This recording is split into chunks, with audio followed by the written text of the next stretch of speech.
Network Entertainment. Permission to ask you this personal question. Is your income enough? If it's not enough, what's the first thing that comes into your mind? Sideline, overtime, or if not, find a new job? Alam mo, the problem with that, nagawa na ng karamihan pero may limit pa rin income. Probably the most important question that you need to answer today is what skill that you need to learn in order to increase your value. Hi, I'm Chingitan and you're listening to Chink Positive Podcast, where I aim to equip you to become wealthy and debt-free. Teaching you on how to save, budget, get out of debt, and invest. Let's get into the episode.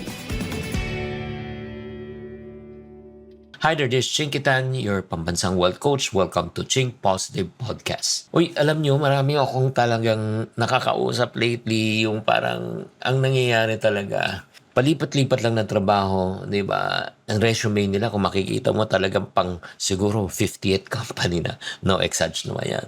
Pero yun nga, kung makikita mo, tumataas ang sweldo pero konti lang. Alam mo, hindi dahil naman, ito lang, this is what I've realized. It's not because that their job is not really paying them enough. But the problem is they don't increase their skills. Wala silang value. Same skills, same value. So ano nangyayari?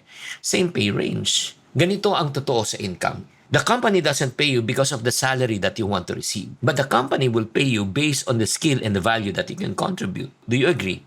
Alam mo, this is the reality. If there's no new skills, kahit magpalit ka ng trabaho, limitado pa rin ang income.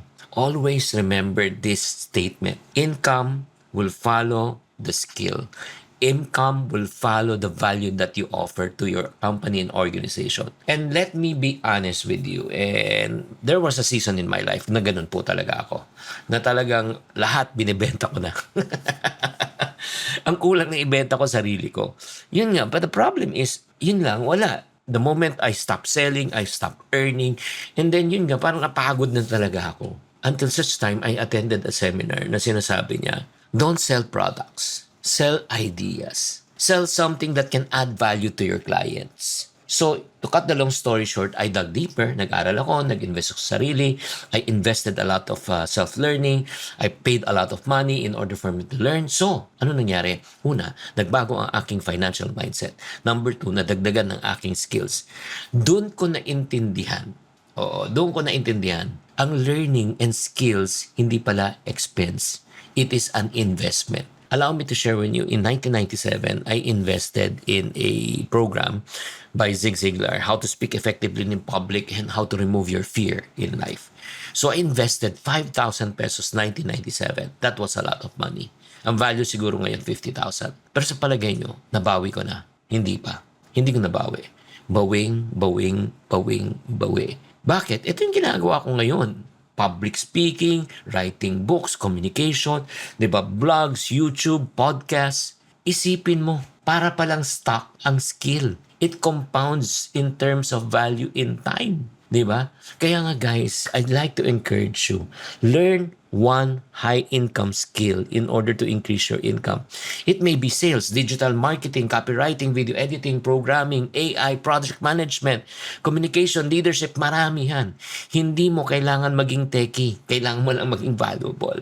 That's the reason why I want to ask you. Probably you're driving right now or you're going to sleep or you're commuting. What is one skill that you know that is in demand right now and you are willing to learn and the market is willing to pay you for that? Check yourself. Tanong mo. Alam mo, reality is this. I've spoken to a lot of people, yung average income earner. Pero ito yun.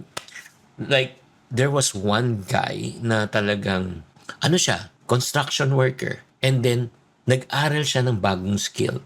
Alam mo yung bagong skill? Sales. So after 7 months or 6 months of selling, kung ano yung income niya for, I think, 2 weeks, nakuha niya in 1 day. So ano po nangyari? Na-open yung mind niya, ay kaya ko pala. Ano nangyari after that? He was able to get into a business and then right now he's a multi-millionaire. He did not add more working hours. Ang dinagdagan niya is knowledge and value. Same effort, pero mas malaki na ngayon ang income. Kaya pag hindi nadagdagan ng skills mo, dumadami ang competition, bumababa ang value mo. If you invest in your skills right now, after 1 or 2 years, alam mo mangyari? ikaw na hahanapin. Kaya after this episode, itong gusto kong gawin mo. I want you to write down your top 3 skills right now. Isulat mo sa papel, saan ka magaling. Magaling ako magbenta, magaling ako sa communication, magaling ako mag-analyze. At the same time, I can turn something complicated and make it very simple, just like what I'm doing right now. Just one focus. And promise yourself, give yourself 30 minutes a day in order to build that skill. And that is what I've been building for so many years. Kaya nga, if any one of you out there is interested to get into what I'm doing right now, itong ginagawa ko. Communication, public speaking.